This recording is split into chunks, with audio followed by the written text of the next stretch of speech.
just do this. I'm jumping on like an hour earlier than normal.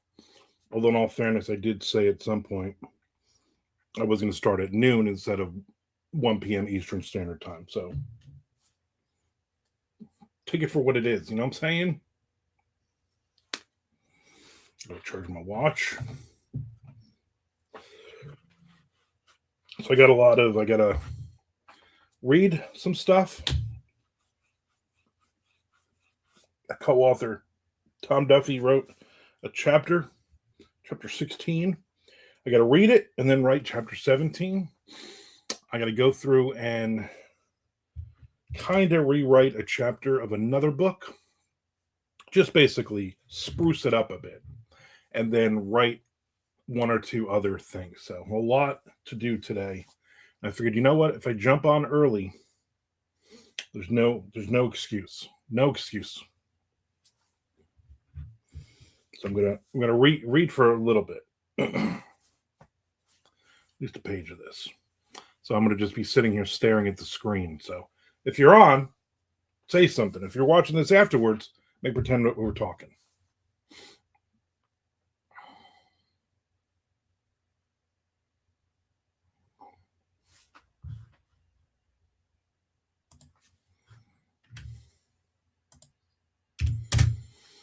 Also got to kind of do a light edit on Tom's chapter as well. Never anything, maybe a couple of typos or something. And obviously not as good as what I'm writing. I mean, let's be honest.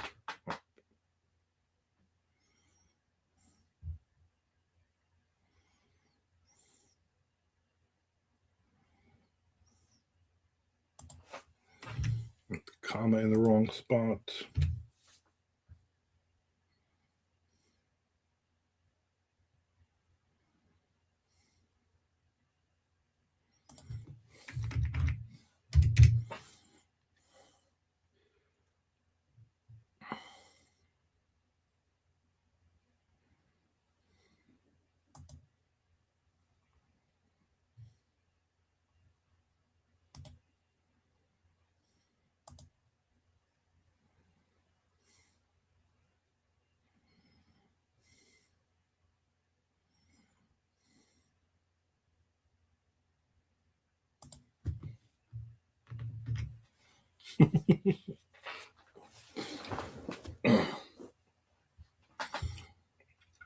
Tom writes some funny stuff.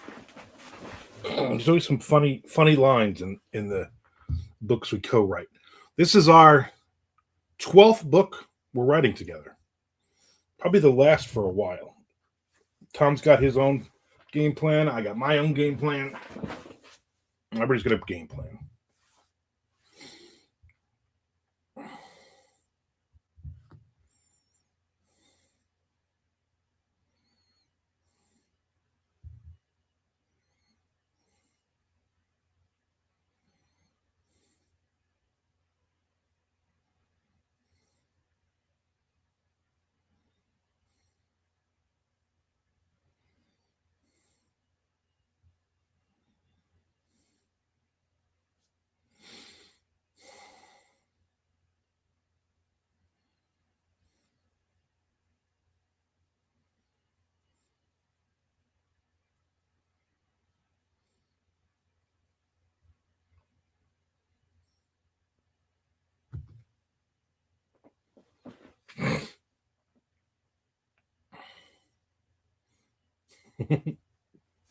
Another funny line, Tom. Another funny line.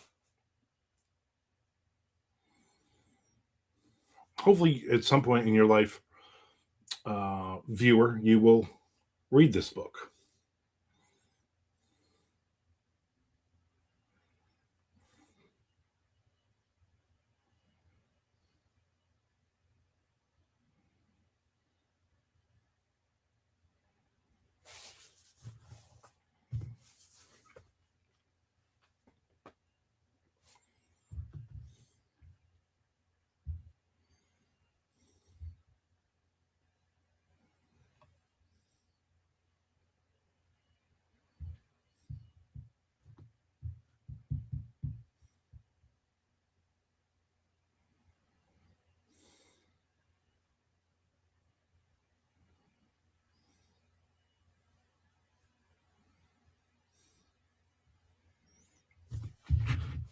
Early Monday, Tom. That's right. You know, you sent the chapter over, and I'm like, you know what? I could wait another hour and putz around, but I'm just going to dive in and read it. I've laughed a couple of times at some of your jokes on this first page, so we're off to a good start.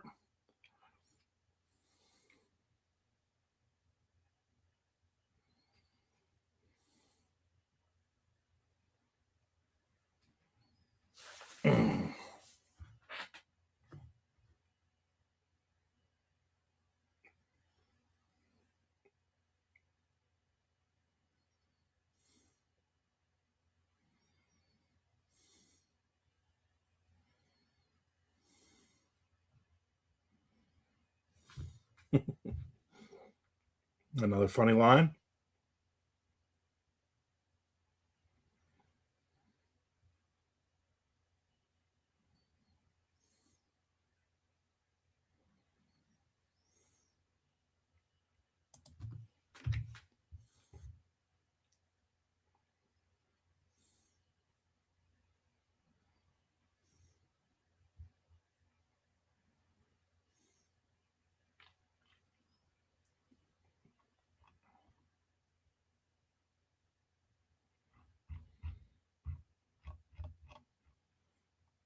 You know, it's a good chapter because I'm like, oh, I'm on page 2, but I'm like, wait, this is a half a page. Oh, page 3. And coffee.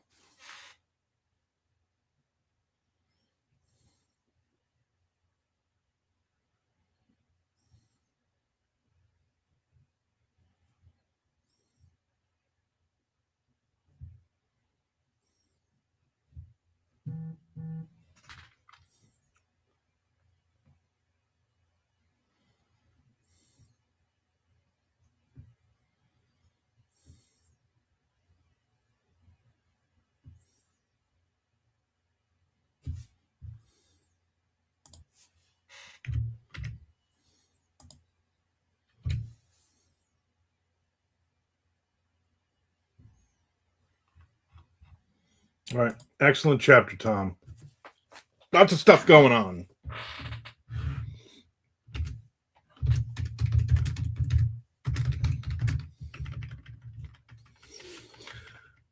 Lots of stuff.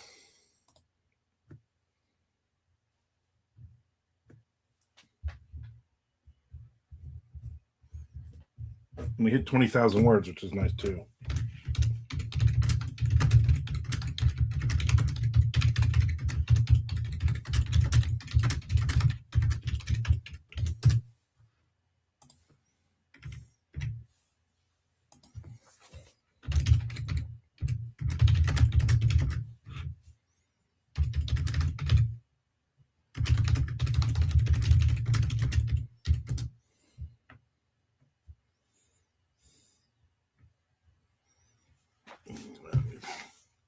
Get off the page here.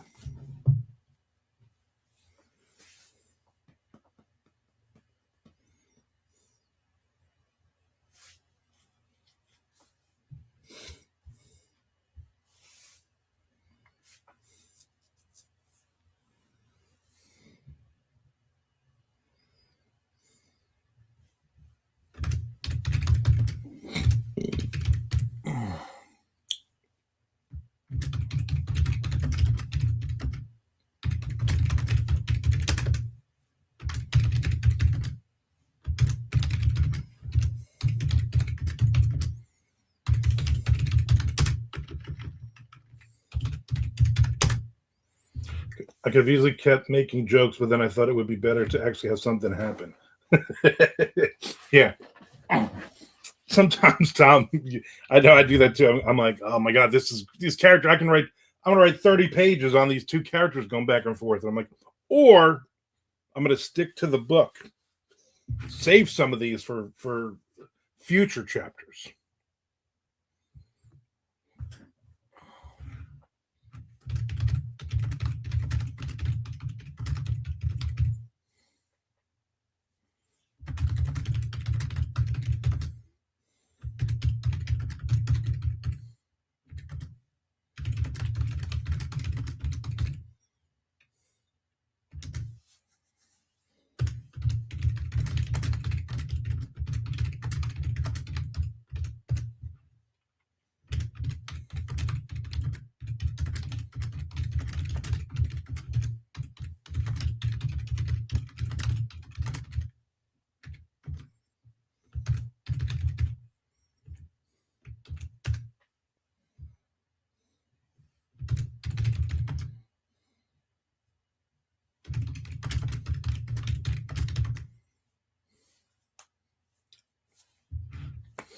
Good times, good times. The goal is to do like an hour and a half to 2 hours today on various projects. Let's see what happens.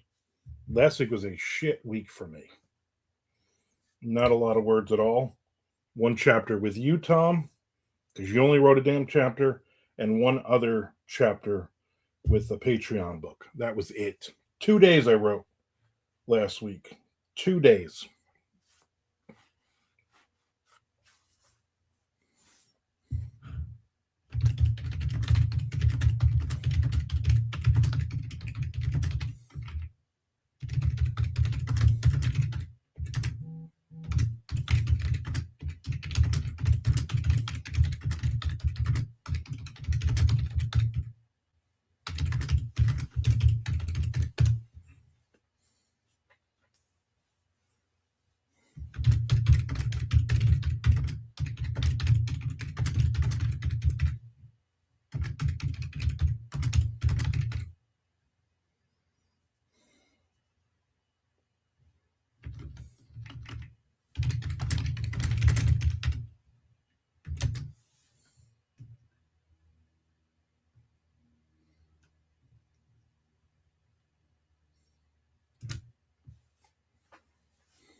Yeah, spell right. Spell.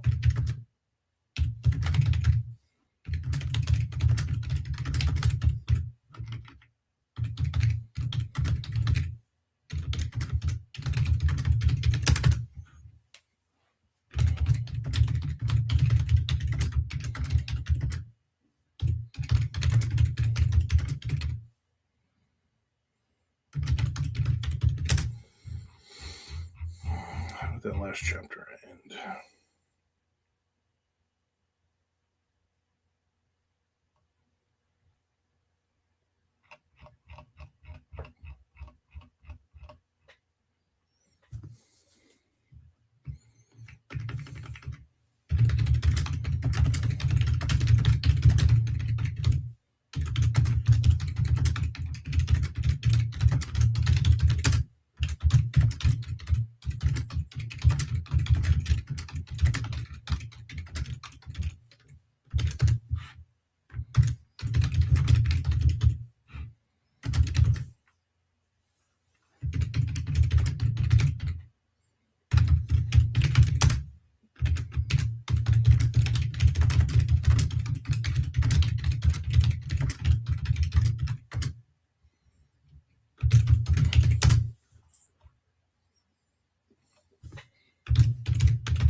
right, all right. What are you doing today? Anything exciting?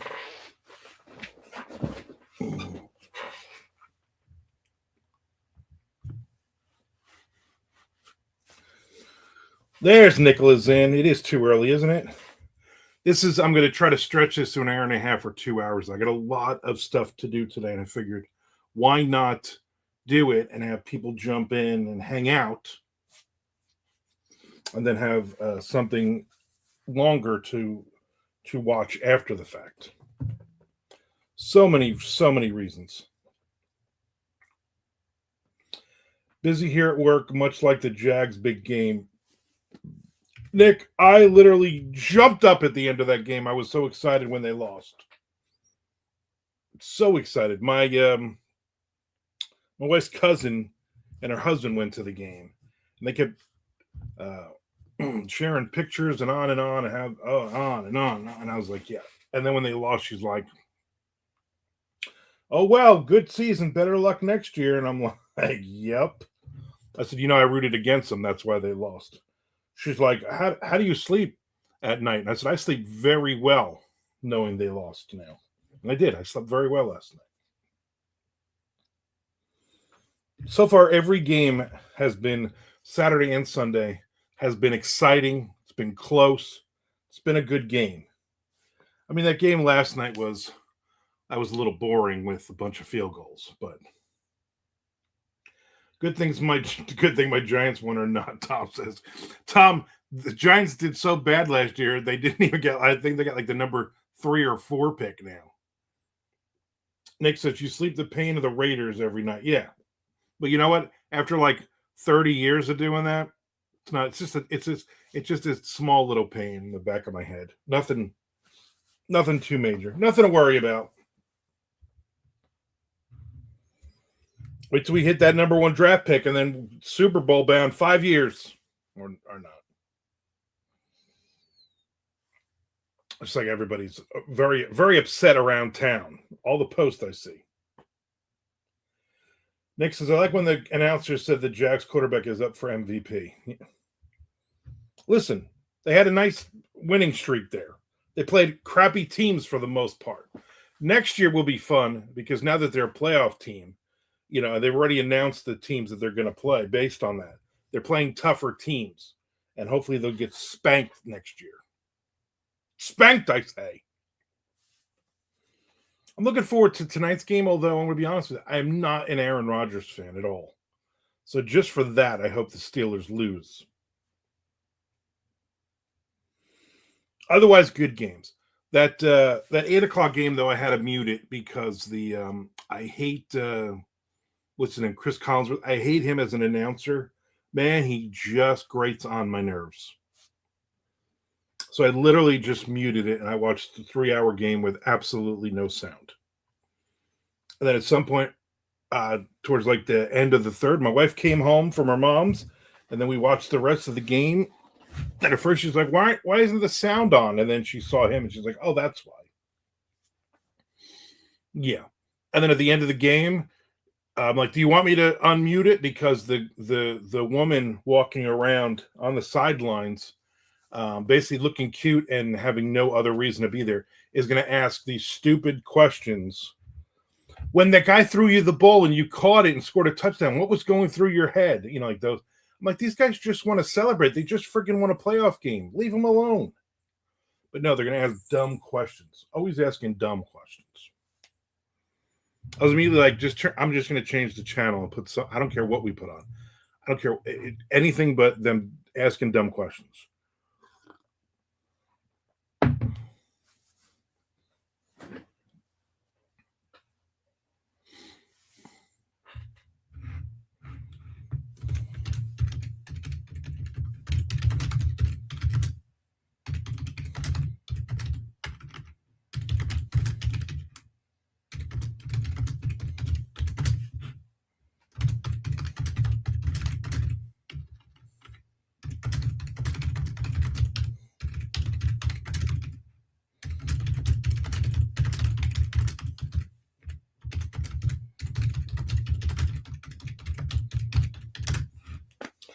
Tom says, Mariana Von Zeller, you just won the game. Do you feel good about yourself?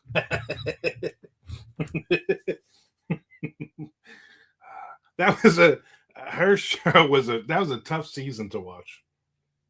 I'm sure I'll watch the next season when it comes out, but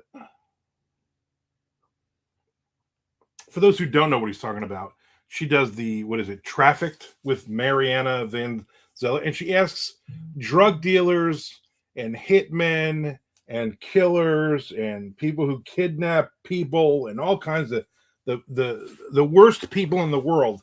Do you feel good about yourself making money off of killing children with drugs? And they're all like, yeah. She used to actually in the beginning of those shows, and actually in her shows previous, she would actually ask some good questions. And now it's just like, let me just ask dumb questions or look stupid. I'm sitting around. I'm in a meth lab. Well, let me put gloves on and let me play with the meth on the table. What are you doing? You're not like you're at your children's bake sale and you're like, oh, let me taste some of these cookies.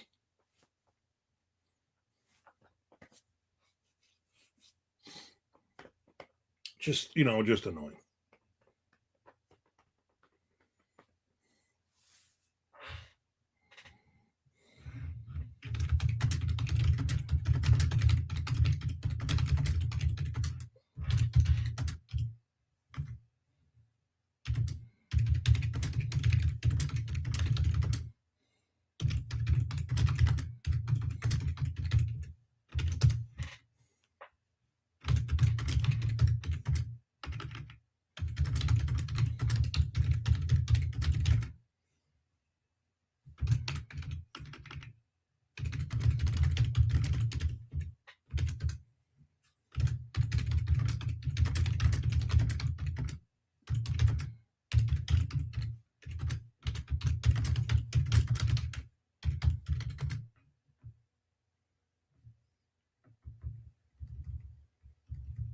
I forgot his name.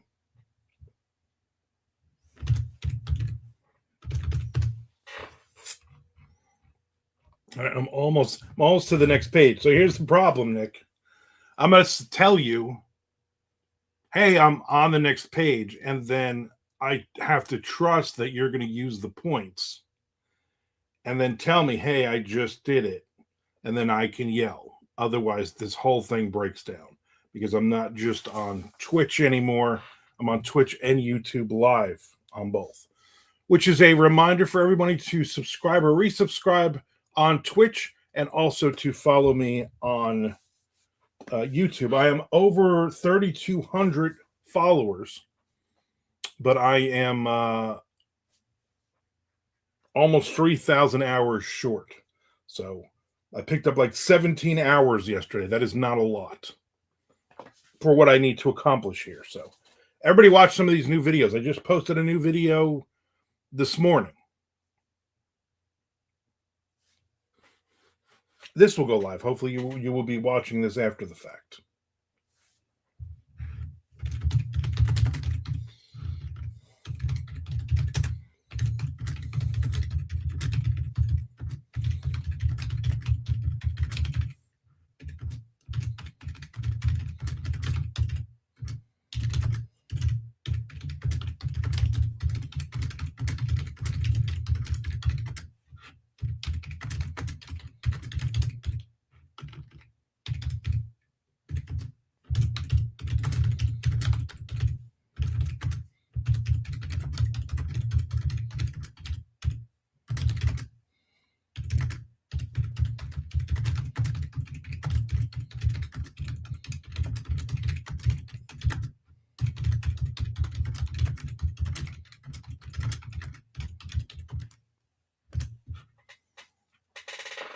I'm close. Couple lines. I'm getting a lot of people commenting on my videos, both pros and cons. I'm also getting people who are emailing me directly, which is I did not expect to happen. That are basically, but the emails direct. I'm checking my Gmail and I'm like, oh, okay. So you are mad at me because I pointed out that authors aren't making money. You're telling me what I'm doing wrong, self-publishing, and how I should stick to it. Like, this isn't I didn't post those videos for a discussion. I posted videos because that's my feelings on it. You know what I'm saying? You feel me?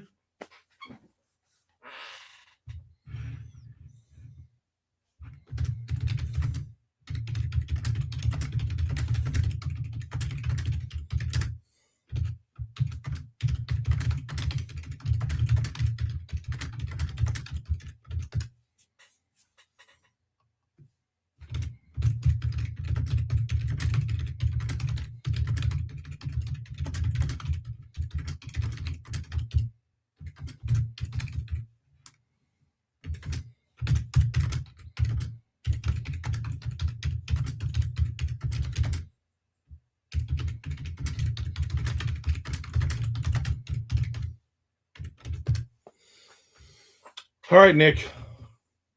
I'm on the next page. Tom can verify it if you want, because I'm writing on a document we both share.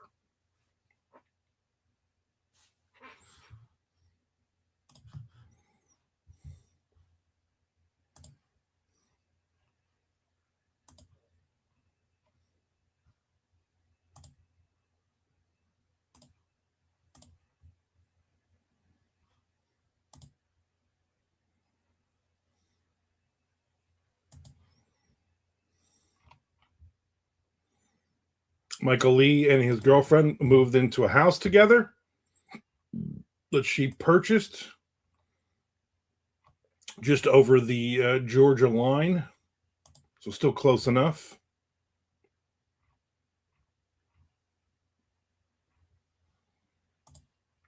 So good for them. Good for them.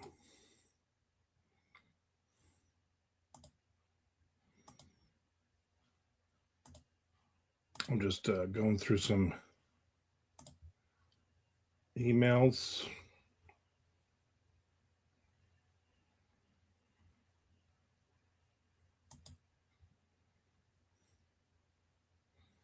Also ordered some new coffee since I'm getting precariously low.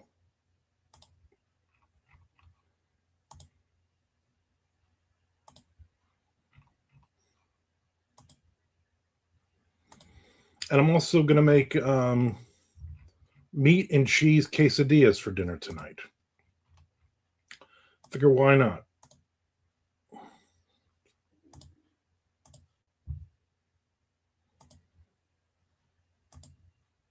On what day was it?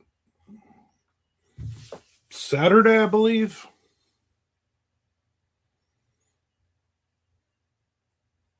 Saturday, I made meatballs. And then my wife came home and I'm like, hey, I made meatballs. I wasn't expecting you home. I thought you'd be at your aunt's the whole weekend. And she's like, no, she's doing better. She can move around with her walker, and I'm home. I was like, so she's like, let's make some spaghetti with the meatballs. Spaghetti and meatballs is fine. I just eat meatballs. Spaghetti meatballs was fun, so we did that. And then I made Friday night I made something. I don't know. I've been cooking though. I've been actually cooking. And then I was like, you know what? Tonight, quesadillas. I'll make them. That's on me. She's had a long friggin' week.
All right. Keep it going. Keep it going. I'm getting some writing in. Come on, people, talk to me. I'm bored already. I'm half an hour into this. My goal is to do like an hour and a half to 2 hours if I can.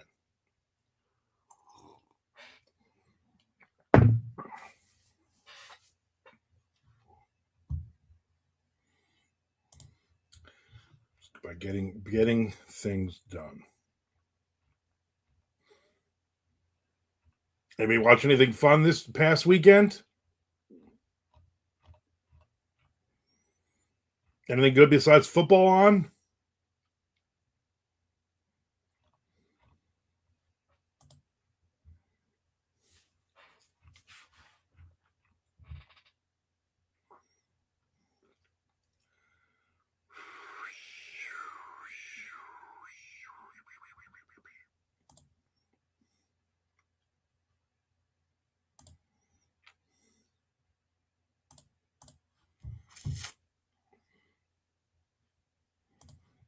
Take a little break for a second, do a little bit of promotion.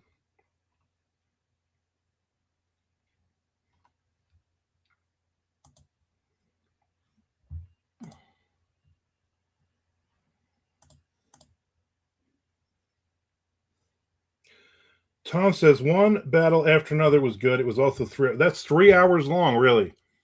Wow. Yeah, I want to see that one.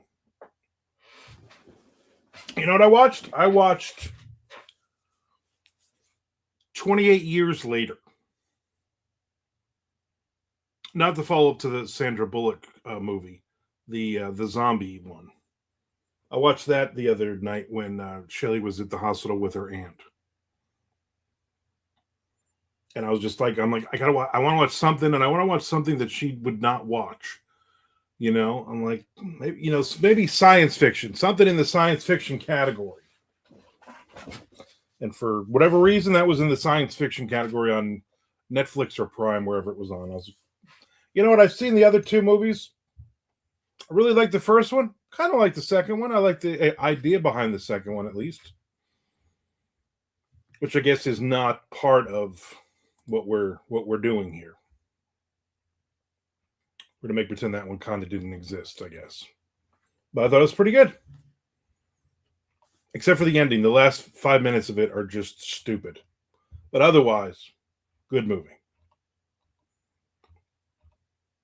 And apparently, the next one is out or coming out this week. I guess they filmed them back to back, and then there will be one more movie after this with the Cillian Murphy guy reprising his role. He was an executive producer on these two movies. So I'm like, you know what? Not bad for an hour and 45 minutes or whatever it was. 3 hours seems like a long. That seems like a long movie, but it looks like it would be good. Tom, did you see the commercials for Crime 101 for that movie with the Hemsworth, the Thor guy, and what's her name that I don't like?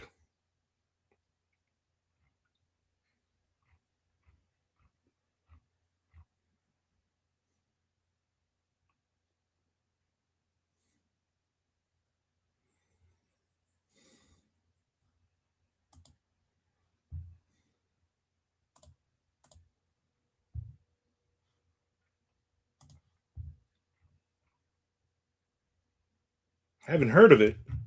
I saw the commercials watching football yesterday about 100 times, and I'm like, this looks familiar. Like, what is this? And then I looked it up, and I'm like, oh, it's based on the novella Crime 101 by Don Winslow.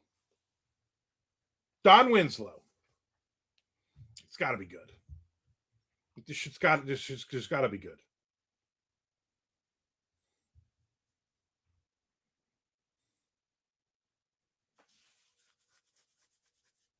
George Martin in the house, 10-9. I don't even know what that means.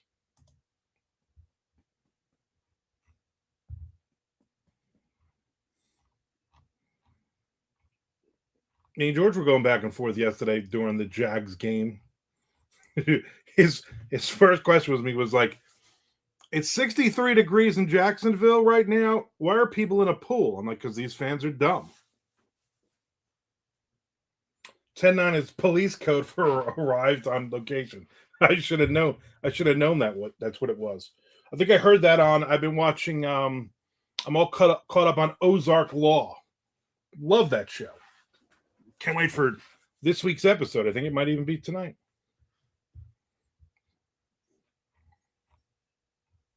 Ozark Law, Desert Law. I have to start watching that one. And it was the other one, Alaska State Troopers. Love those shows.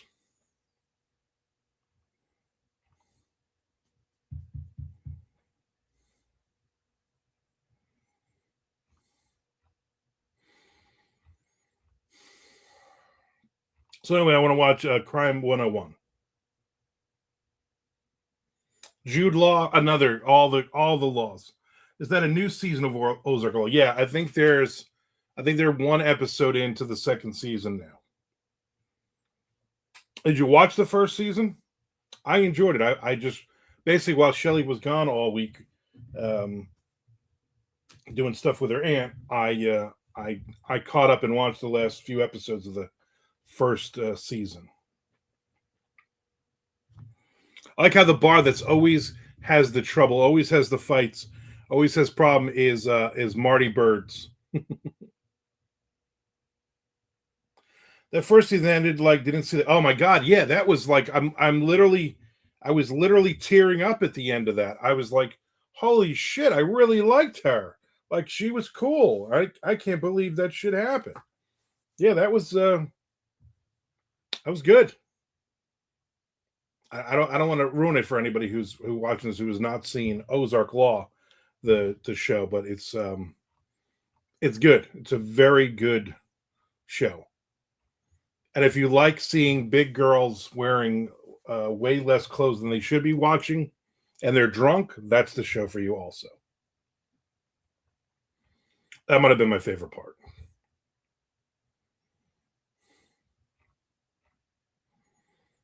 Yeah, very, very good.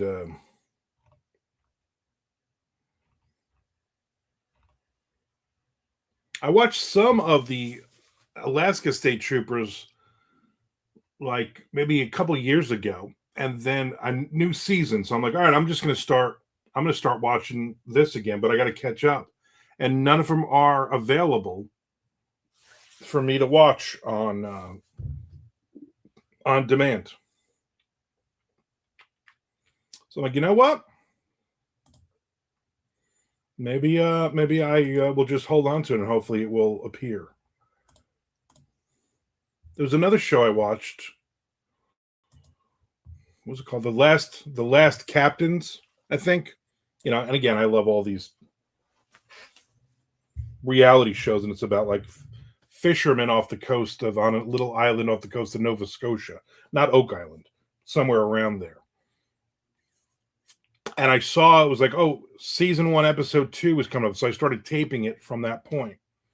And episode 1 was not available. I went all the way through, taped like 9 episodes, and then when the last episode dropped, all of a sudden the first one was available for free.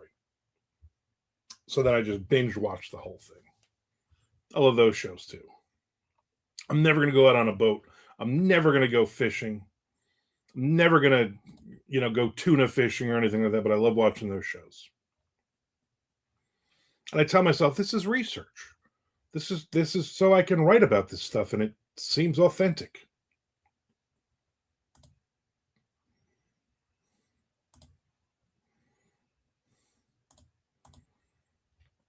We've been watching so every night my goal is before I go to bed, I try not to watch anything where people are getting killed. Because I was having a couple years, I was having like nightmares and stuff.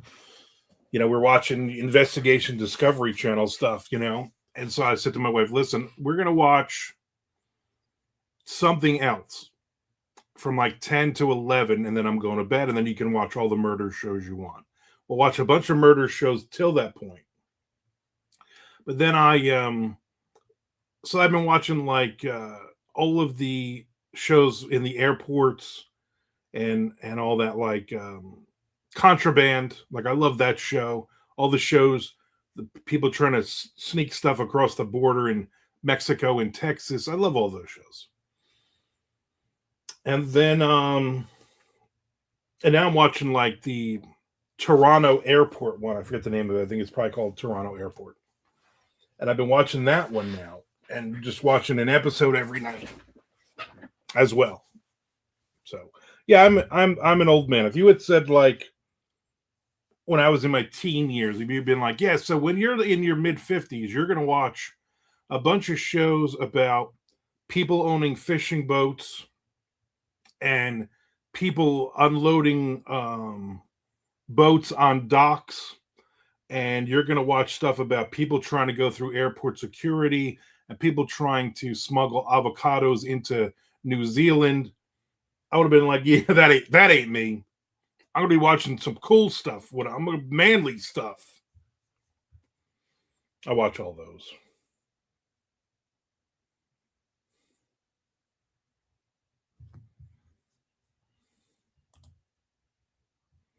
But you know what? I like it. And again, I'm like, you know what? This is all research too.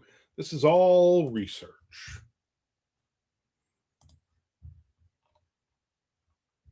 I know, like this week will be a new episode of Expedition X. So my wife is like, "You cannot watch that around me." She watches the Expedition Unknown because she thinks Josh Gates is funny. So she'll watch that with me, and she'll watch the Expedition Files with Josh Gates, and she'll watch like the William Shatner one, the Danny Trejo one, the what's the other one? I can't think of his name. That one, Unbelievable, with Dan Aykroyd. She'll watch those with me, but she'd mostly just playing on her phone at that point. And every now and then she'll put her head up. But like Skinwalker Ranch, no way. Uh, Even when Chobot was there for Destination X, she was like, I don't want to watch this garbage. And now that Heather's there, she's like, I'm not interested. I'm like, you missed last week. Last week, Jack Osborne was on, and she's like, I could not care less about Jack Osborne. Like, yeah, I can see that.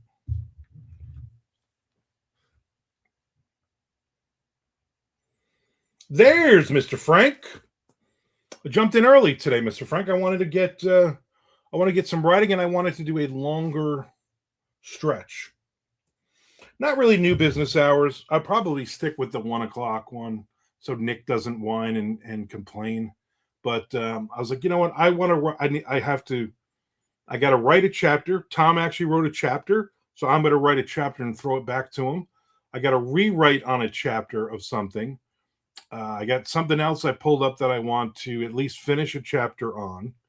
And then I've been doing like some promotions and some emails and stuff, which I can do here because you can't see what I'm doing. You have no idea what I'm touching. So there you go. Frank hung out with me and Peter Marsh yesterday on StreamYard, not live. We just all hung out and we got some writing in and some chatting, which is nice. Nice. So that was fun. 52 degrees today here. 52 degrees. That's pretty nice.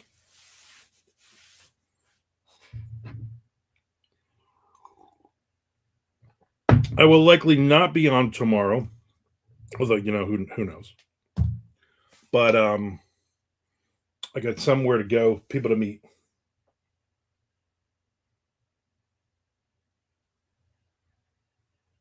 Is that backwards? Or is that in a different language? Frank, I have no idea what you just wrote. I'm Irani S. Leib. Is that German?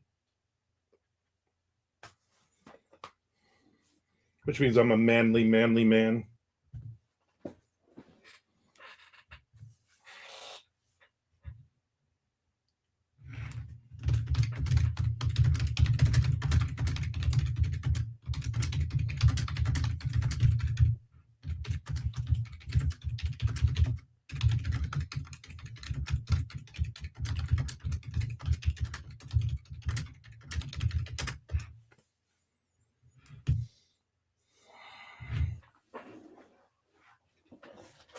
George says, my OCD wants me to fly down there and reroute your power cord for your Google Home speaker so it is hidden.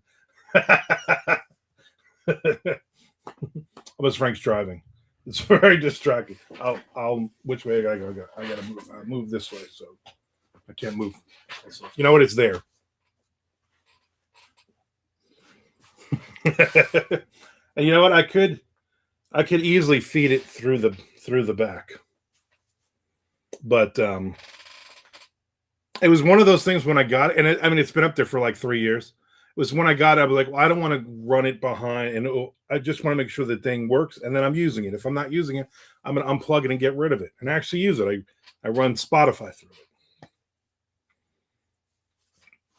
Maybe look at me. Maybe focus right here, not over there.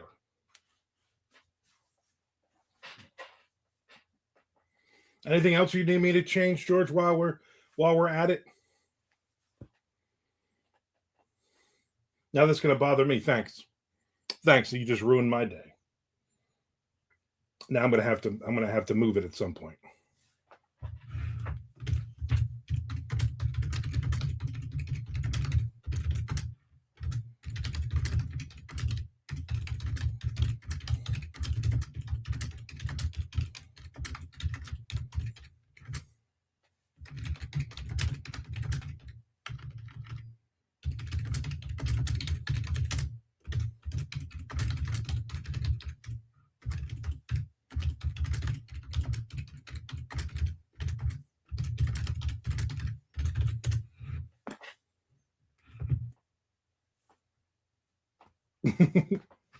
There's Nick using with the one with me with the cat.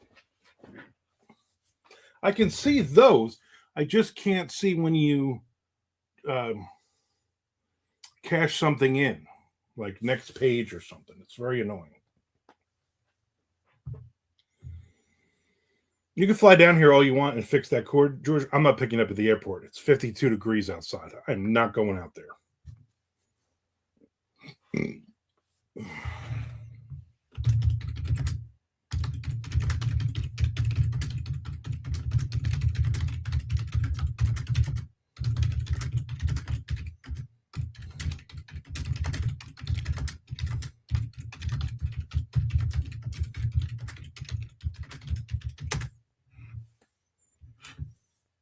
David Shriek says, hey, all.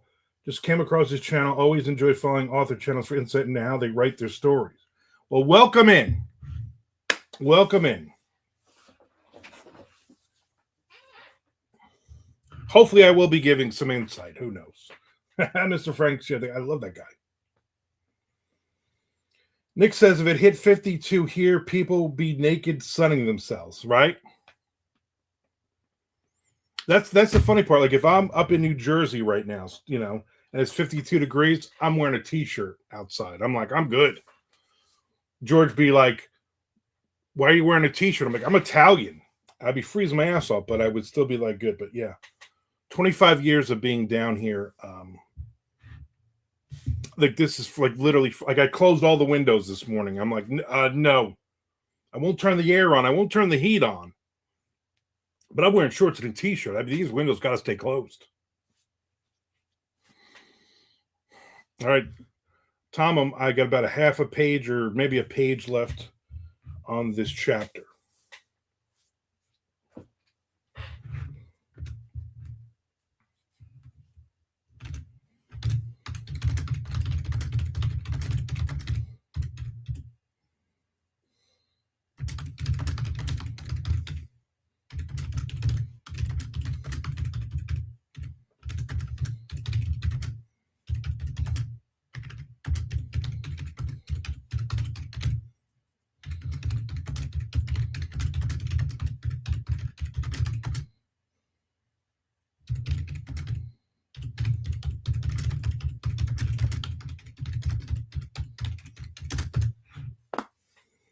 Nick says, thinking of getting that new Vinnie Vincent album, so won't be at MondoCon or anything else until the bank loan is paid off. No. The goal here, Nick, is to buy the Vinnie Vincent album, but then to come to MondoCon and play it for all of us.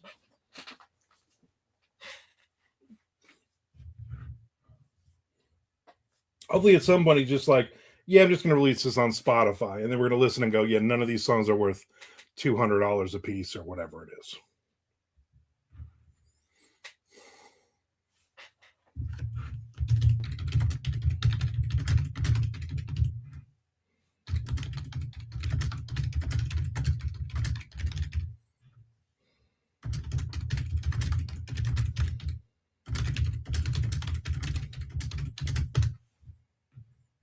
Next is I need a multi CD player to get the flow. Well, yeah.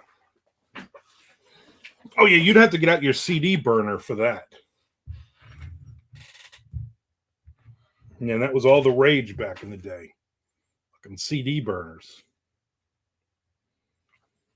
I'd be like, you know what? You know what I'm in the mood for? Me and George are gonna hang out, drive around in the Camaro. Let's put in a let me burn this Suicidal Tendencies CD we can listen to. Let me throw this Whitesnake cassette out the window because George won't stop listening to the damn thing. That's a true story, by the way.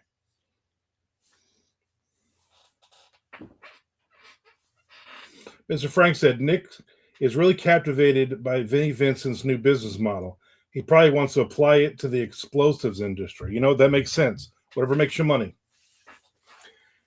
David Streak says, I should be doing my own writing, but I'm currently staring at the last paragraph I wrote. I have your stream up next to the first draft.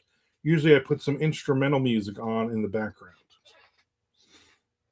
A lot of times when I feel like I'm stuck, I just move on to something else. Because I have like 1, 2, 3, 4. I have 5 documents pulled up right now.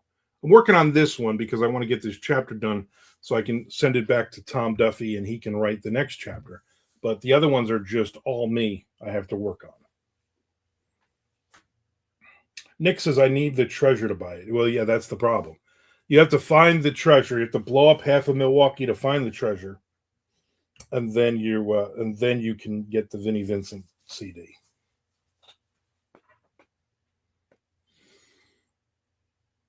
I listen when I'm not writing here, and the last couple weeks I've only really written here. I always have music on.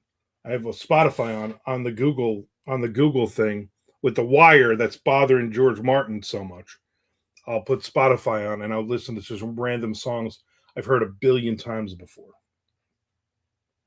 Mr. Frank says Nick is all like, if Vinnie Vincent can get $200 for Boys About to Rock, then I can get $200 for an explosive cave ripened Gouda. Yeah. You mean Boys About to Rock again? George Martin says, I miss that Camaro. Looked at decent used ones for similar years. Can't believe how much they are. More than I paid for it new. Cruising around with George Martin taking the T-tops out. Then like a half an hour later, it would start to rain and we'd have to put them back on. It's amazing. The two of us driving around in that car, we did not get laid all the time. We just weren't having crazy amounts of sex on the hood of that car. It makes no sense. David Streak says, you are a rare multitasker. I do not have the same ability. Haha. I sometimes like to think on character conversations before I write it out, or I'm just procrastinating. Or both. I do the same thing. Sometimes I'm like, let me get some of this back and forth in my head. I might not use it, and it's better than writing right now. So let me do that. But yeah, I've multitasked on a lot of different projects and a lot of different things all at once. I will never be the writer who goes, you know what? I have an idea and I'm going to sit down. I'm going to write 80,000 words on this one idea. I think that would be truly boring for me. Even as a pantser, it would be truly boring.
Come on, just spell.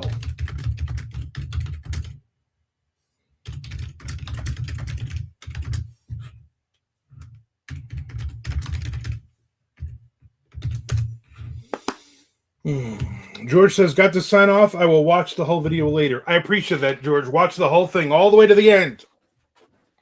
And then watch 3,000 other hours worth of my videos as well. I would really appreciate that. I just shot a video this morning. I got the new Conan book from Tim Wagner in that he sent me. I subscribed to his newsletter, and he's like, hey, you want a copy? I'm like, yeah, I want a copy. It finally came in, signed and everything. I'm looking forward to reading that. Always been a big Conan the Barbarian fan.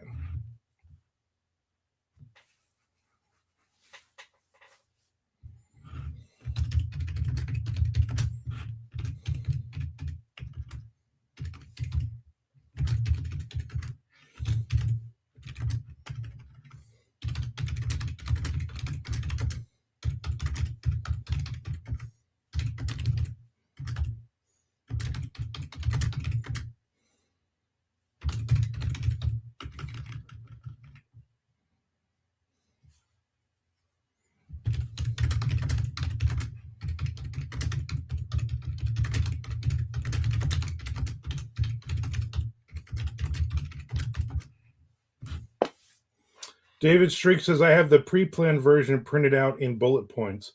I prefer the approach of a hybrid planner discovery writer, so this acts as a guide that is not set in stone but keeps me on the path, which is a good idea if that works for you. That's the fun of this. That's the fun of writing. I know people who are just plan it out. I mean, every beat of that story, and then they're writing scenes and chapters within the outline, and they're like, okay, my outline's done, and it's like 30 pages long, and I've already written like 20,000 words of this book. You know what I'm saying? And for me, it's just like, let me just write. Nick says, are Camaros big at that thick beach? You mean redneck beach? No. Mostly pickup trucks. It's a ton of pickup trucks with rebel flags on the back or Puerto Rican flags. A lot of that. David says, yeah, I agree. We all have our way of writing stories. We just got to figure out what that way is, and then it changes. I mean, 30-something years I've been doing this. It has changed back and forth, a lot. There was a point where I was doing outlines. And then I got to the point where I was like doing outlines. I was like, you know what? It feels like I already wrote this story and then I'm done. And let me go write another story. Like I could probably write like 500 outlines of stories and then be like, yeah, I've written enough on these.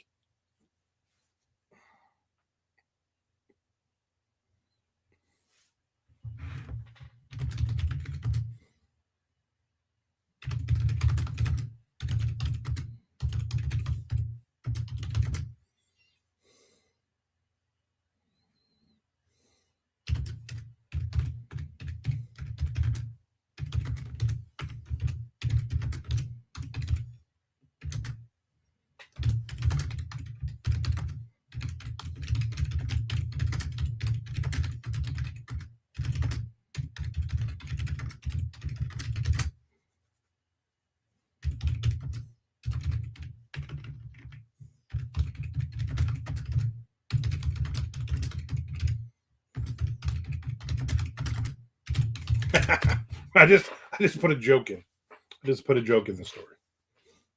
As Frank says, I'm surprised I haven't come across any treasure hunting videos on YouTube. Really? Yeah, I would imagine. I would have thought that would be a thing.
Mr. Frank says, my latest YouTube obsession is watching guys bust street scammers of popular tourist spots in foreign countries.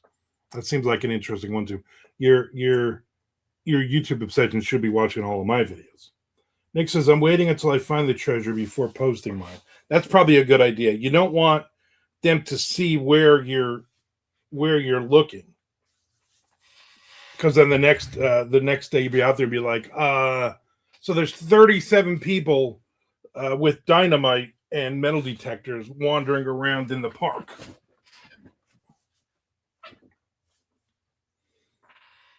Ms. Frank said, that's my YouTube job. There you go. You got to have a good job. That would be it.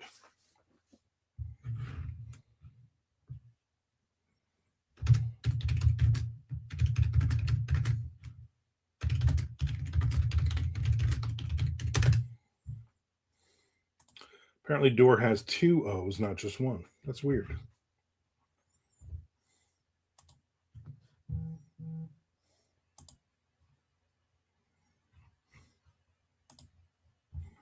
Let me see how my videos are doing here.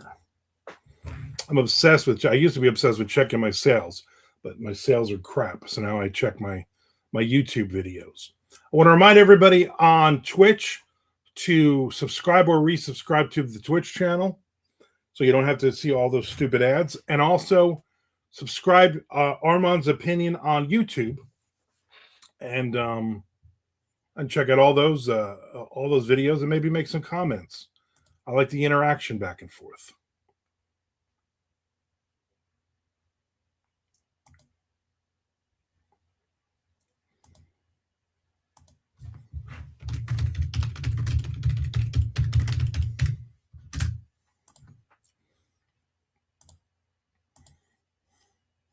Got some comment. Got a couple 3 comments. All right.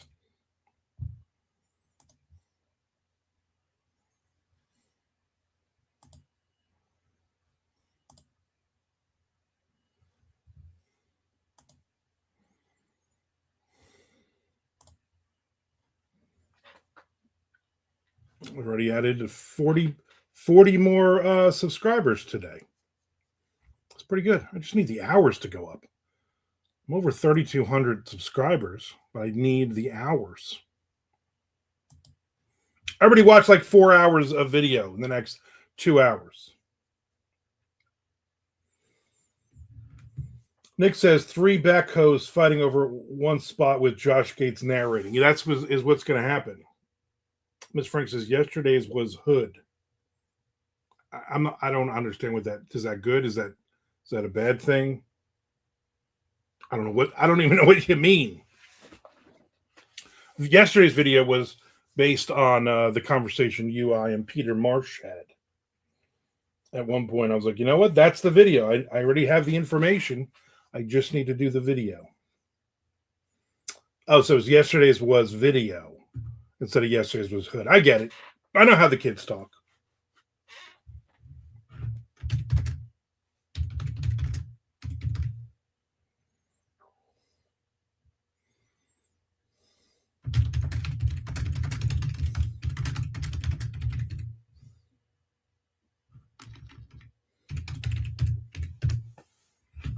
David Street says, seems to be harder to break into the industry on uphill climb. Some people point it out and ask, why do you still write? Simple answer is because we love to tell stories that brings us joy. Exactly. It's the old, if you were never going to make another dime for this, would you still write? And I'm like, yeah, this is what I do. That being said, I want to make money.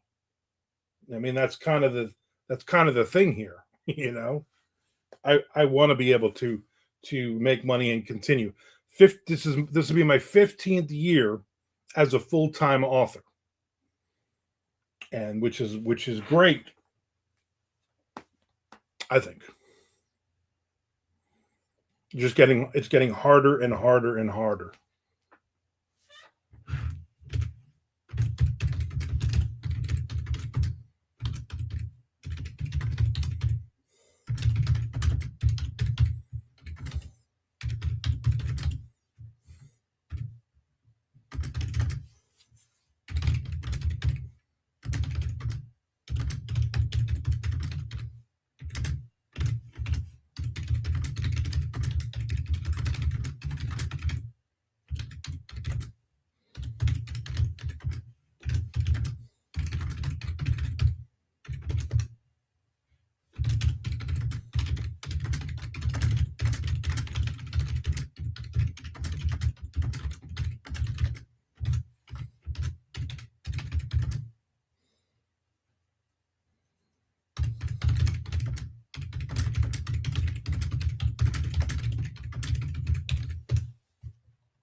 David Streak says, we still have to make a living, which is very true. As long as I'm comfortable, then I am at ease. Luckily, I have my parents and close relatives who believe in me and support this path I am on, which is always very good. It's always good to have support in your life. I have a wife who has a stellar career, and so it's not the money part of this. It's the stress of not making the money I think I should be making after all these years. Chad Lutsky of the house. Ladies, gentlemen, Chad Lutsky. David Streak says, I hope to repay them someday in the future. That would be a nice goal, right? A thing to attempt to attain. And that's the fun of this. We all have our path.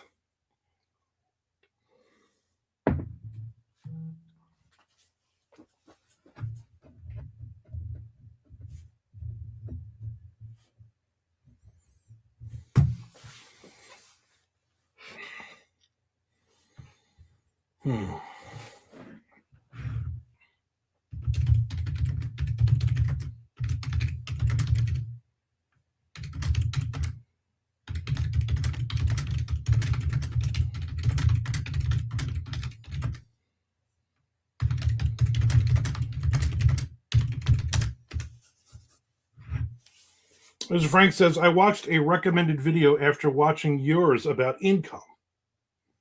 Interesting. It was about the, what was it about? It was about the, how much money you can make on YouTube, one of those videos. Chadleski asks, what are you working on today, Armand? I'm working on chapter 17. Yes, chapter 17 of White Trash, the third and final book in the trilogy Tom Duffy and I are writing together. I am almost done with this chapter, and then it'll go back to Tom. David Streak says, if the path was easy, everyone would take it. Exactly. I love the people who think the path would be, oh, you just write a book and then you make millions of dollars. There's a, my wife's best friend's sister's husband is a cop here in Jacksonville, Florida. And they were here one time and he was like, yeah, when I retire, I'm going to write a book. I thought it was rude. And I said, oh, that's weird. When I'm done writing books, I'm going to become a cop. And he looked at me all confused. And I'm like, that's basically what you're saying. You're saying you're going to quit your hard job to do my easy job. So I'm going to quit my hard job to do your easy job. I don't really like that guy. But then he started telling me all the different oh yeah, this is illegal. This place is a money laundering blah, blah. I'm like, oh, so you're going to write a tell-all about places in Jacksonville Beach, and like no publisher's going to touch that, and you're probably getting in trouble for it. But good for you.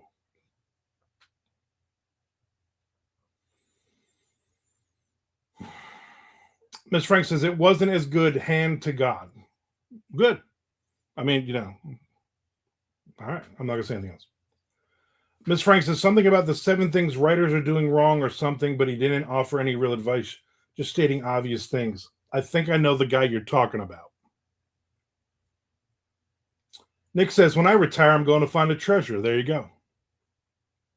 Mr. Frank, like, number 1, your cover is awful. Yeah, I'm almost positive I've seen that video. Or something along those lines.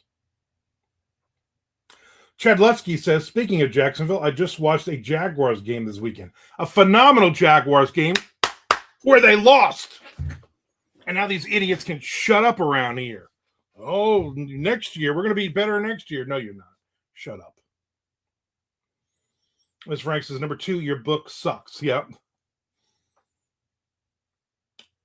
Inactionable crap like that. Yeah, there's no advice. There's no what you should be doing. It's just like, don't write a bad book. Don't have a bad cover. Oh, okay. That's easy enough. Chadleski says, sounds like an article someone paid for on Fiverr, Mr. Frank, or maybe something prompted by ye old GPT. if it's the guy that I think is the same guy, no, he just really full of himself. David Streak says the mental strain of a writer, those people have no idea, is like opening Pandora's box. Not a path I would recommend for everyone unless you really want it. Yeah. And the problem is the guy like that, who's I'm going to retire from being a cop and then I'm just going to write this tell-all book.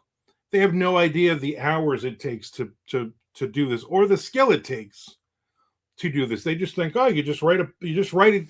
I just write all this stuff down from my head, and then boom, magically the book comes together, and I'm on Amazon making millions of dollars. Mr. Frank says a new author already thinks their cover looks fantastic, and the book is great. So Chadlowski agrees with that point, Mr. Frank. Yeah.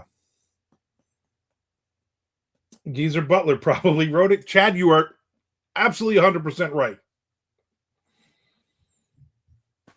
Yeah, there's a lot of those videos of what you're doing wrong, but we're not going to tell you how to fix any of it unless $499 and you can buy my course. There's a lot of that, unfortunately.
David Streak says, I'm going to head back to writing. This book is not going to be done by me staring at it. Good luck with yours until next time. Thanks for popping in. I appreciate it. Hopefully, I will see you in here again. I usually do Monday, Wednesday, Friday, 1 p.m. Eastern Standard Time. But today I jumped in at like noon. So I'll probably do at least one or two more of early and then run it later after the fact. So thanks for popping in. Appreciate it. Appreciate all the comments and questions as well.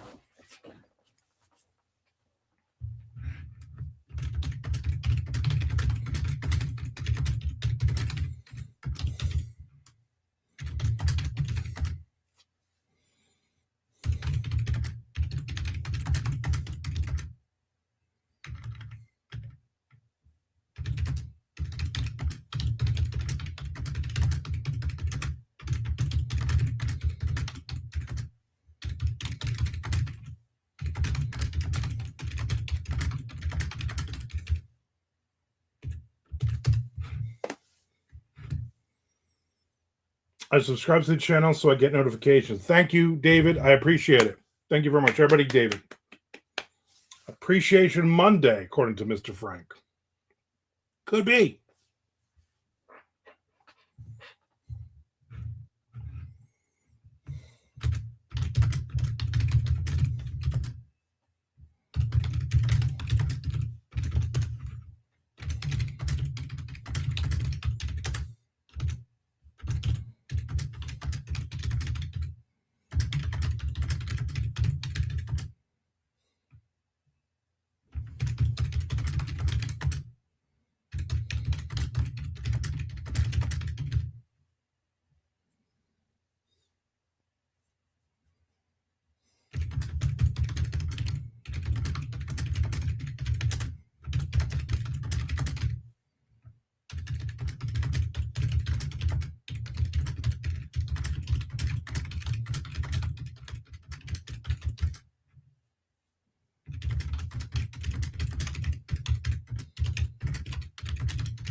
Mr. Frank says, I went to Dave's Hot Chicken Saturday and got a Reaper tender. They made me sign a waiver.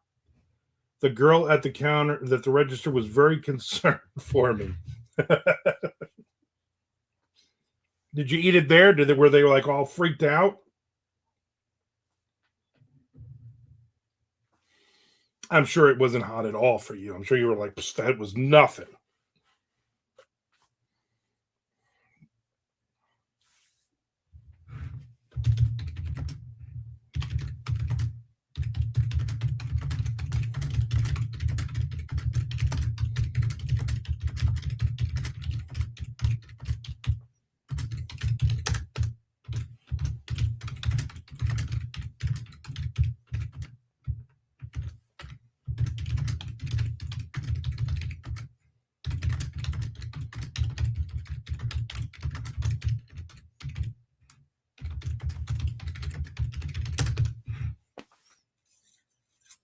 Miss Frank says, no, it was takeout, but they were definitely hoping I was going to dine in. Oh, yeah.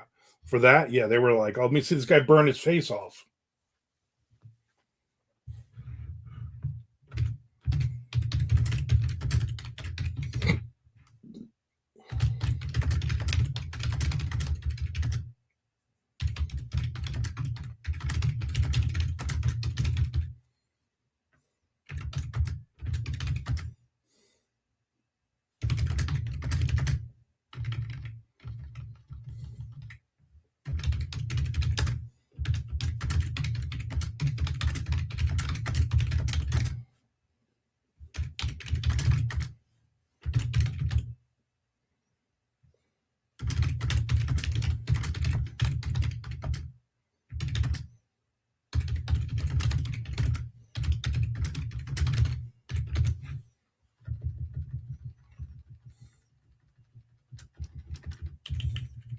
All right, finish the page.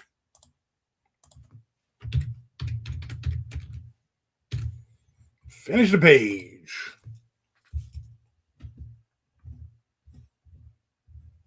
In the chapter. Ms. Frank says, actually, it kicked my ass. I had to tap out halfway through. Wicked case of the hiccups. Wow. Chad Lesky says, I've been writing. What are you writing, Chad? Chad, if that is your real name. I think it is your real name. My watch is back to 100%.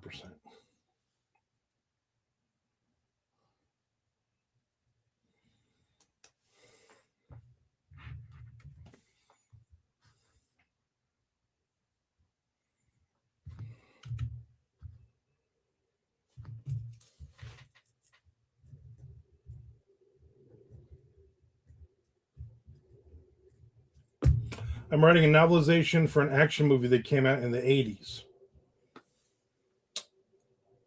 Mr. Frank says, I've been writing about Gene Simmons' tongue bath. That makes sense. Well, very good.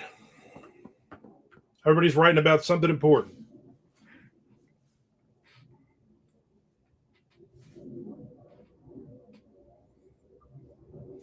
Mr. Frank says, Chad is desperately seeking Susan. God, that'd be, what a great novelization that would be.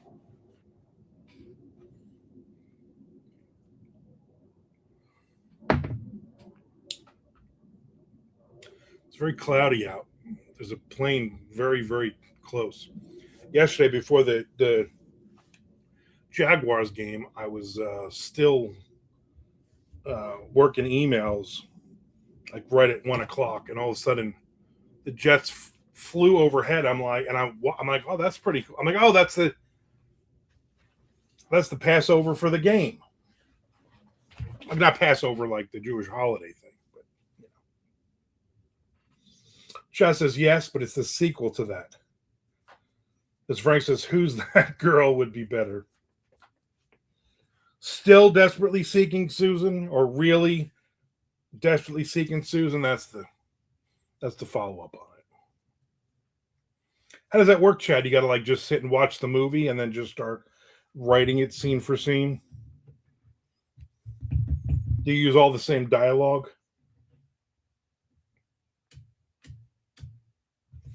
remember when I was a kid, 7 years old, and the first, and Star Wars came out. And we saw it late. We saw it when it first came out. We did not see it. We were poor. My parents did not have the money to take us to see Star Wars. But I remember my mother bought me the novelization of Star Wars, and I read it like 3 times.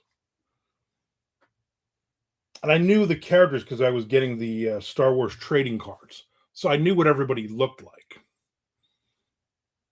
And they kind of had the story in the cards, the 3 series. So I was reading that, but then I was reading the books, and that was great.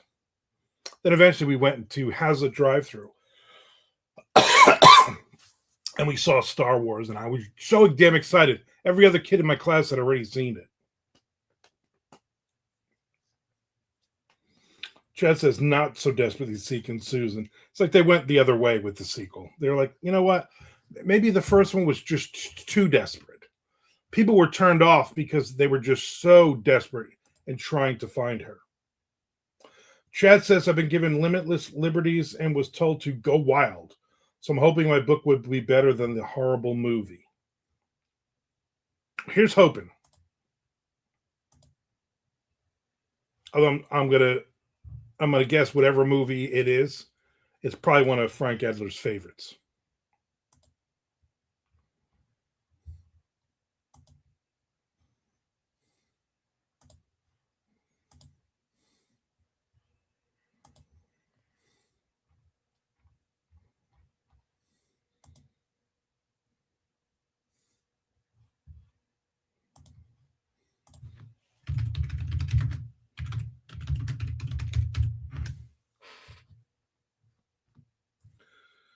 If you happen to see Susan, let her know I was asking for her.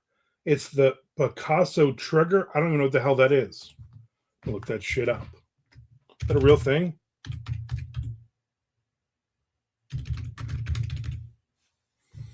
It's a 1988 film.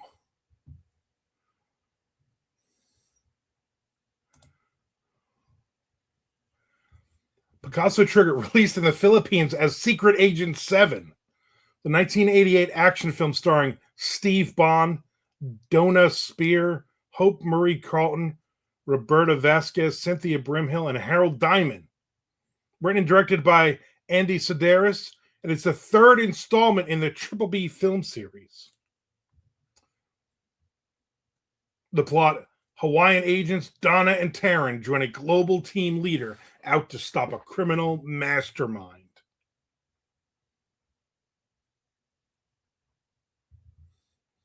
It was released in the United States in February 1988. In the Philippines, released as Secret Agent 7 in 1992. The film gained retrospective cult following. It won all kinds of awards. No.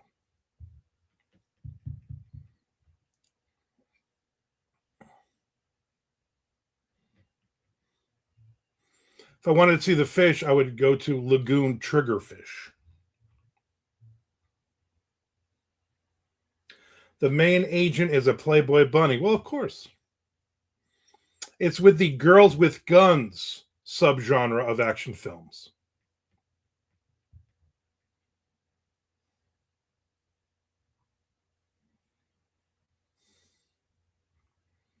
Never even heard of that. Goodness. Well, good luck with that garbage. I guess that, but they're like, do whatever you want with it because the movie, everything is awful about this. So make it readable. I would say make it better than the movie, but I mean, I think when you just wrote the first word, it was immediately better. I'm doing it for the challenge. You know what? Good luck. Knock that shit out of the park.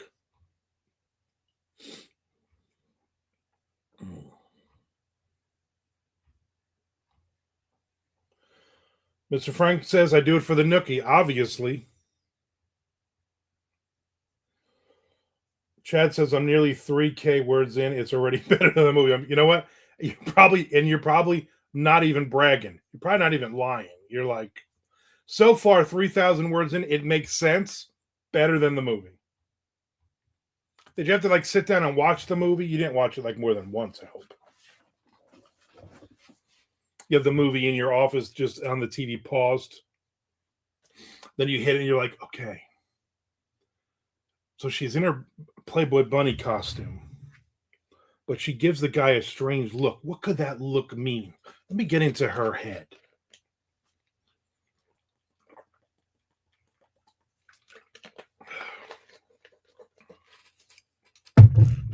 Done with my coffee.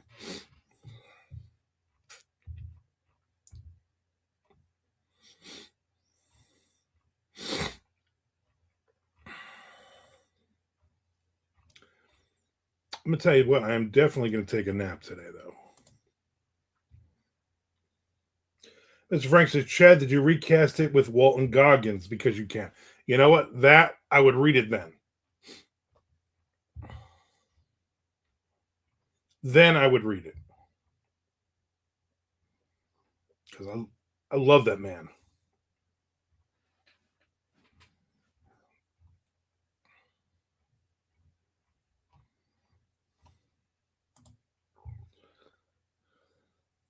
Nick says, reaching the 90-minute mark.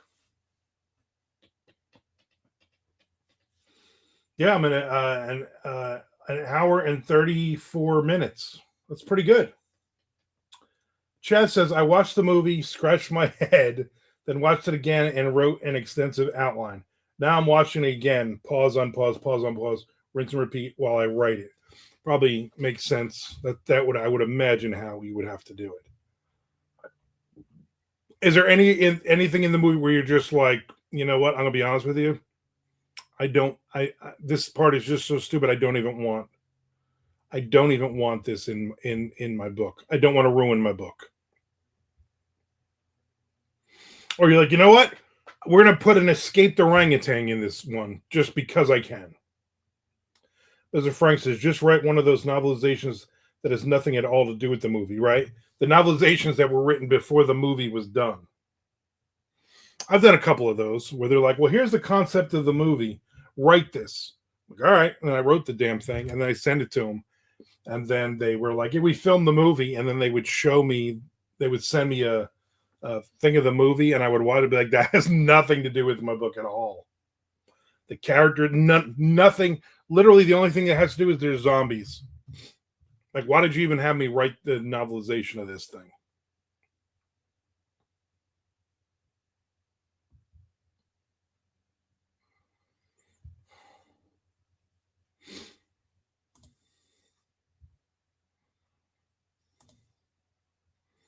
I'm not real big on novelizations to read them. Nothing against them. I just not really my thing. I don't think. I don't believe. I've changed some of the dialogue when it gets really bad, which I'm encouraged to do, and I've given some great exposition and character development that is non-existent in the movie. So you definitely are writing a better a better story than the whoever wrote the movie. I said the guy's name. I don't even remember it anymore.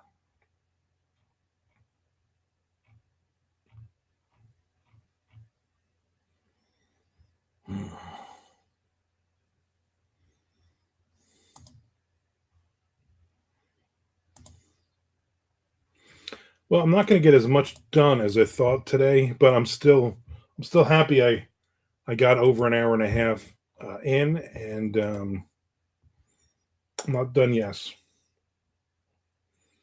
Mr. Frank says Chopping Mall, Horace Pinker. Yeah.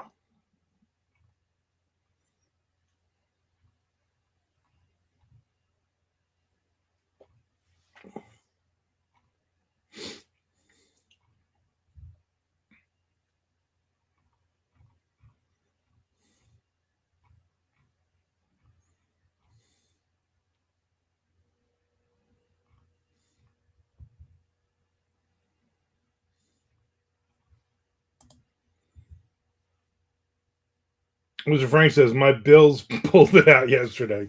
Yes, they did. Even though you did yesterday say go Jags, which is nice because you jinxed them. The Chopping Mall novelization came out last year. Yeah, I do. I remember that.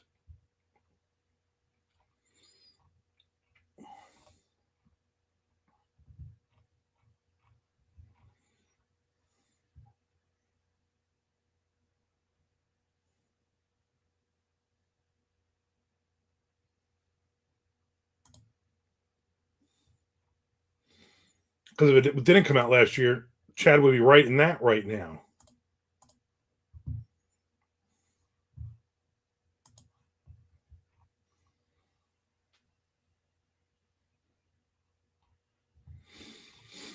Hmm.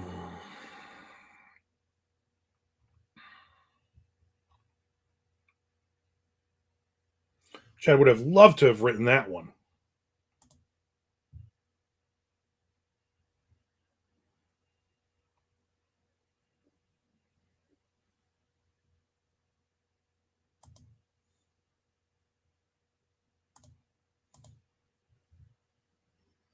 But what I really want is River's Edge. What the hell's River's Edge? I'm gonna look that up now.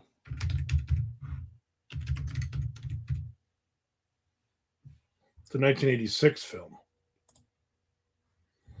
Oh, the Keanu. Shh, Keanu's talking. Crispin Glover, Keanu Reeves. Ione Skye. I never liked her.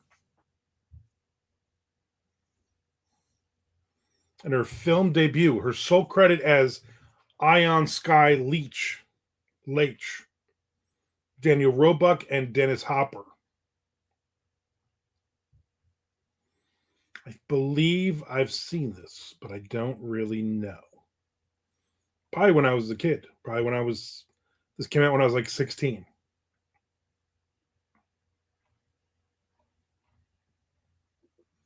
I'm sure if I try to watch it now, it would be like buy it or rent it.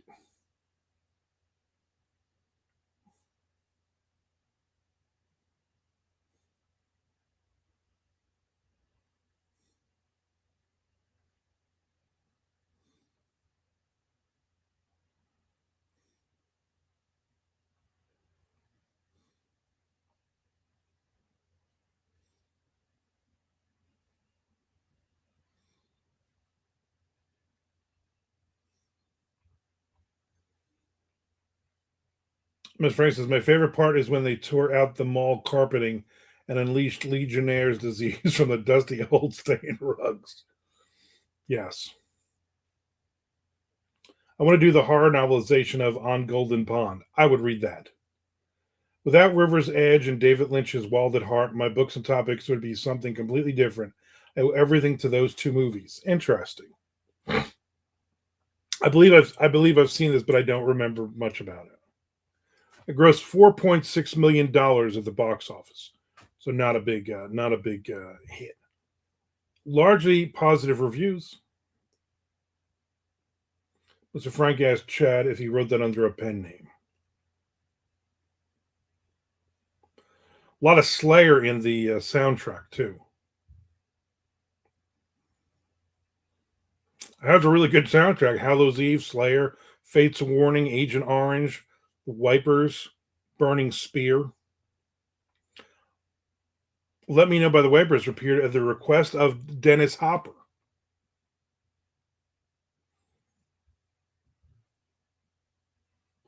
The film soundtrack, released in 1987 by Enigma Records, features various thrash metal, punk, and a reggae track. A reggae track.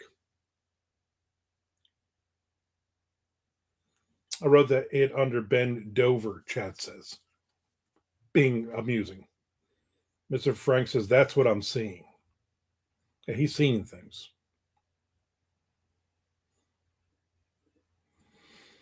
A 2015 retrospective, Salon deemed River's Edge the darkest teen film of all time.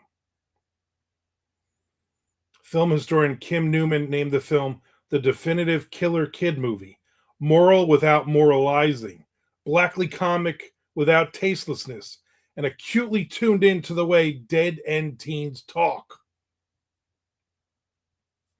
Low-key champion in the house.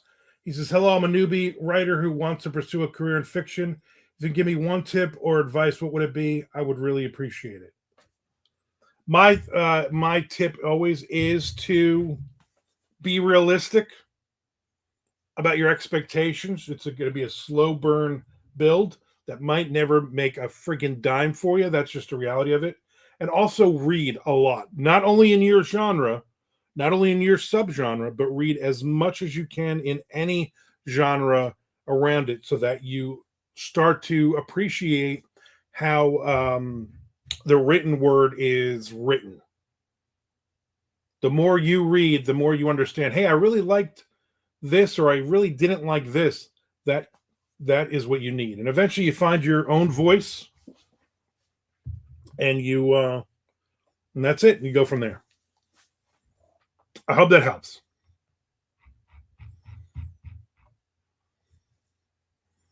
I'm gonna have to look this movie up, Chad. River's Edge. I think I've seen it, but might be worth just making sure.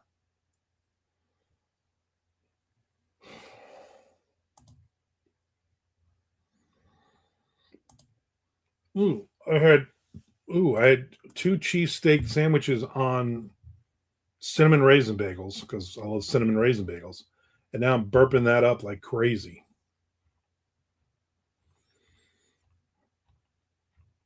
I'm gonna cook dinner tonight. It's gonna be meat and cheese quesadillas, but I might make it later. Might say to my wife, "Yeah, I'm not starving.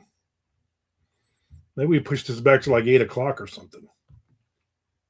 Yeah, Keanu Reeves and Meg Tilly. I don't think Meg Tilly was in this. Chadleski says, "Hope you dig the movie. Crispin is super over the top, and Keanu's perfect. It's great, dark coming of age." I'm never going to look that up. What is today?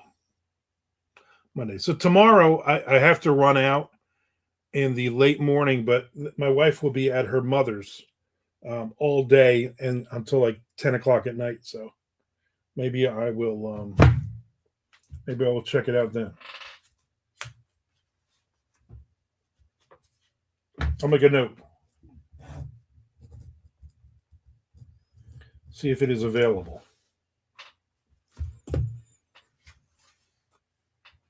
Low key champion, Ms. Frank says that cover is awful. What does that even mean? Bert Kreischer. Any movie with Bert Kreischer, I will not watch. I don't want him taking his shirt off. Put your shirt back on, fat boy. Saying that as a fat boy who's not going to take his shirt off.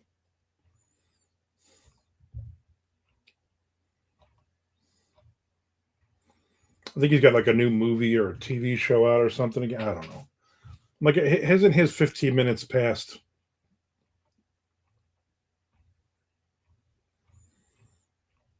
I did watch the Matt Rife crowd work special. It wasn't bad.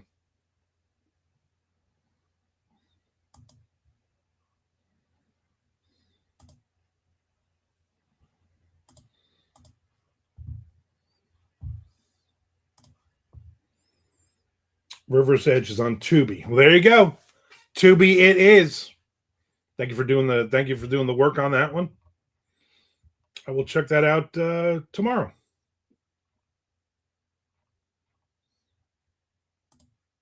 Let's tell you who I'm getting a little sick of, comedian wise. Tom Segura. And I'm going to tell you why. His specials, hysterical. I like the guy. His podcast he does with his wife, who I find annoying. All they're doing now is basically talking about all the different legalized drugs that they're taking and how much better their life is.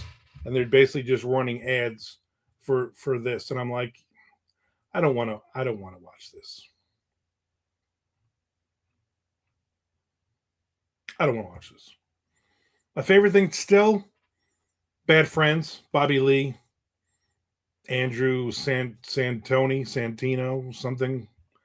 something he's a redhead. I enjoy watching clips of those two. Not the whole show. Like a couple times I've watched the entire episode and I'm like, Just a little too much. As Frank says, I like his stand up. Who? Tom Segura? I love Tom Segura's stand up.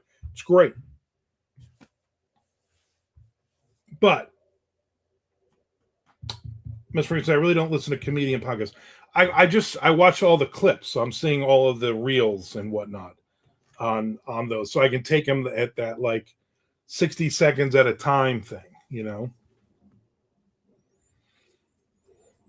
Chad says my favorite is Nate Bargatze. Me too. I like that guy. I just read his book not too long ago, and it was actually had some good, funny stuff in it. Yeah, that guy's pretty good.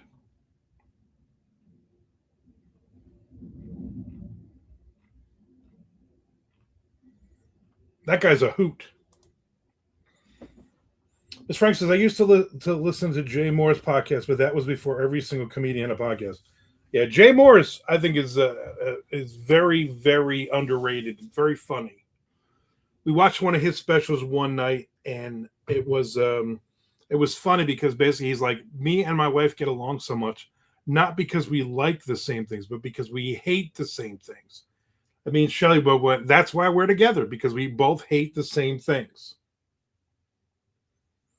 Miss Frank says Nate is fun. Yeah, I like his stuff. I guess he's got a movie coming out now too. I guess they all just have movies. Next, oh, what's the next thing? Chad Lutsky. Oh, Chad Lutsky's in a movie, in a romantic comedy. I'd watch that. A young Chad Lutsky with the dreads, you know, wants to be a punk musician. He's trying to hitchhike across the country to go see the accused, playing some shitty little VFW in SoCal. He's picked up by a mysterious woman on the road in her Jeep, and love and comedy ensue. That's a movie. Chad says I'm doing the novelization of Nate's next Netflix special. Nate walked 3 steps to the left and delivered this line. The crowd in an uproar. Nate had to smile to himself. He knew he had them in the palm of his hand. Wait until they hear this next one about my wife, and then jump into the next joke. As Frank says, ever watch Neil Brennan? He is hysterical. Neil Brennan. Let's look this guy up.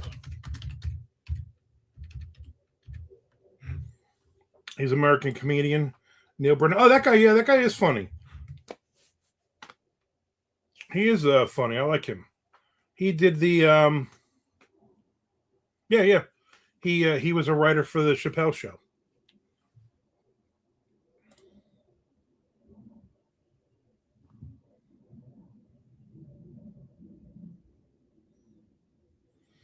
He's pretty funny.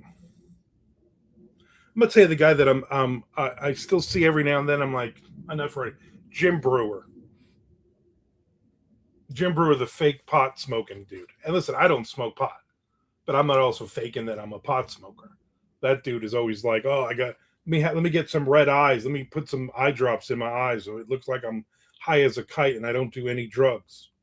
I read that guy's book too. It's all right.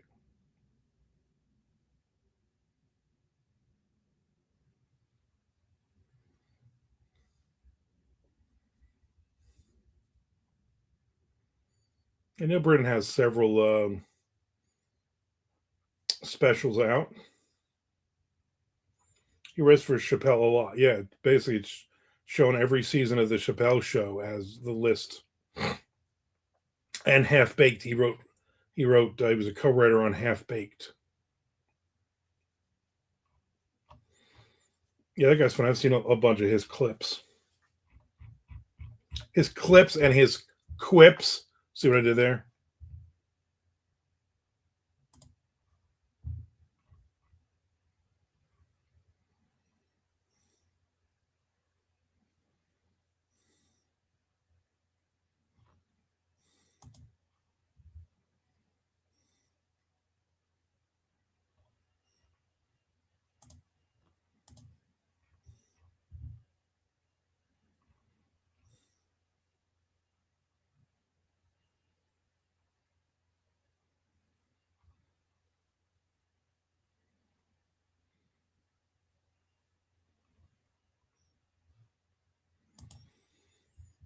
Just going through some changes right now.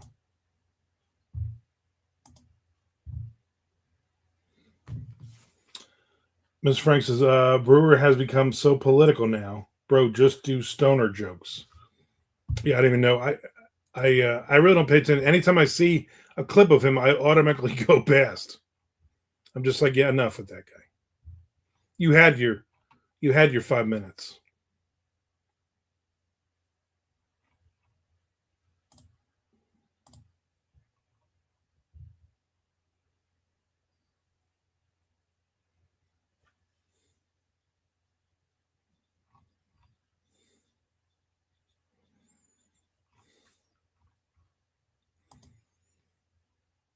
Ms. Frank says, that's like going to see Pauly Shore and he starts doing Lewis Black material. Nobody is there for it. Exactly. I mean, let's be honest, nobody's really there for Lewis Black material at this point. My buddy Frank, a different Frank, went and saw Lewis Black and walked out like halfway through it. He's like, it just wasn't funny. Just nothing he said was funny.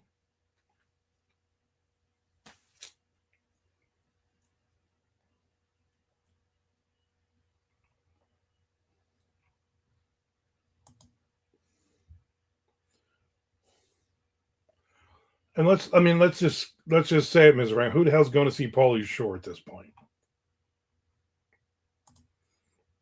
Look at that video of the guy following Pauly Shore on the street, saying all this stupid lines. Hey, Wheeze, whatever the fuck he used to say. And then Pauly Shore getting pissed. I was like, you think that's funny? Reciting lines that I said 40 years ago? Get out of my face. Wow. Calm that shit down.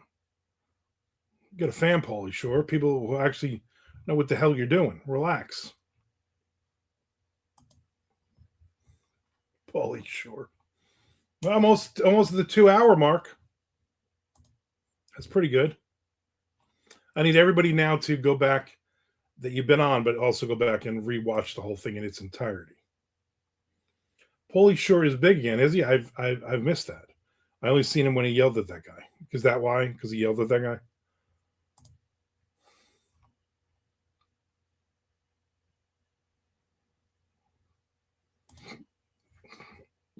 Ooh.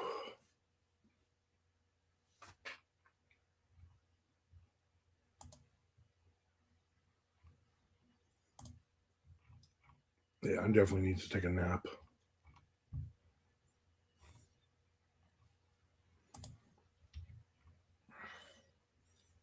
Now what? Now what is right? Now I'm going to go take a nap.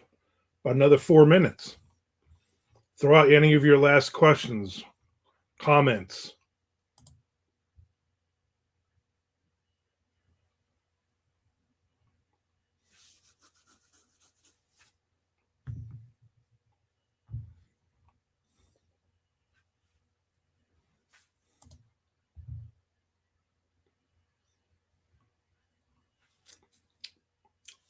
Barbie debuts new doll with autism. I'm just gonna that's the headline. Ms. Frank says, I think it's basically because he took over for his mom and now all the comedians have to kiss his ass. Oh yeah, I forgot about that part. Yeah. Missy? Was it Missy? Misty Shore? I heard she was a real pain in the ass to work for. But you had to work for her if you want to go anywhere.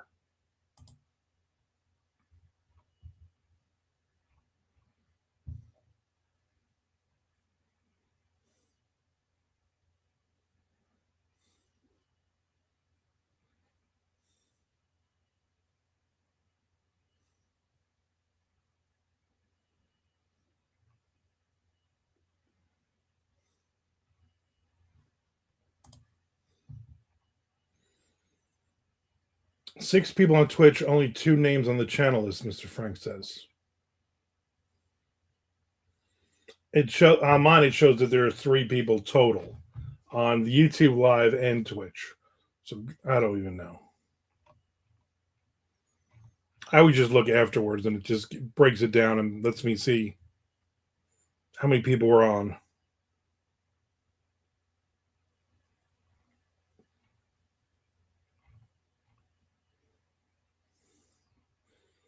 But I mean, the rest of it doesn't matter. I keep getting a lot of ads on Facebook in Spanish, which is odd because I do not speak that language or most languages. There's Shelly. She jumps in right at the end, right? I got a minute and a half to go. So let's make this one important. It is very confusing. Still says I got 3 people, even though Shelly just jumped in. I don't know what's going on. At one point, it said I had like 10 people on or something.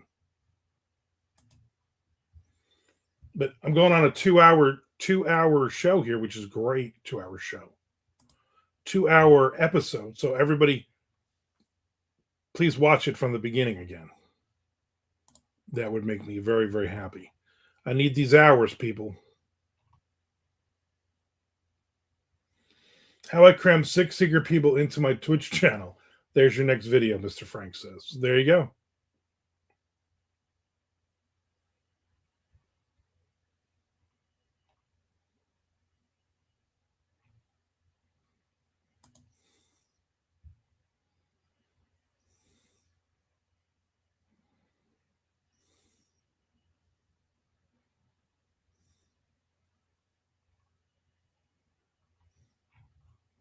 There you go. Always looking for new ideas for videos, legitimate ideas for videos. I do have a list of about a dozen things right now.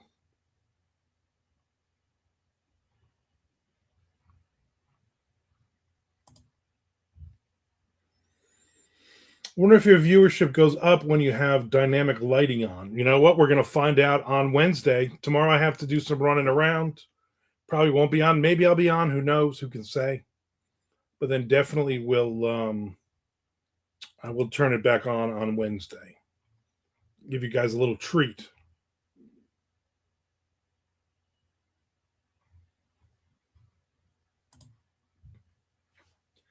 I want to thank everybody for hanging out. I want to thank everybody for subscribing or resubscribing on Twitch, and also to hitting the subscribe button on YouTube, and also for watching more of my videos. So this should go up at some point.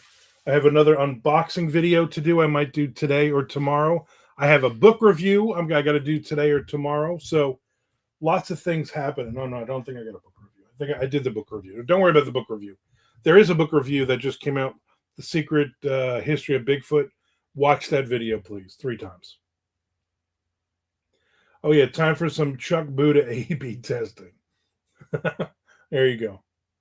All right, everybody, thank you for hanging out with me. This is cool. 2 hours today. That's pretty good. Maybe I'll try this again on Wednesday. I got a chapter in. I got some other words in. I got a lot of other stuff in. So it's all good. All good.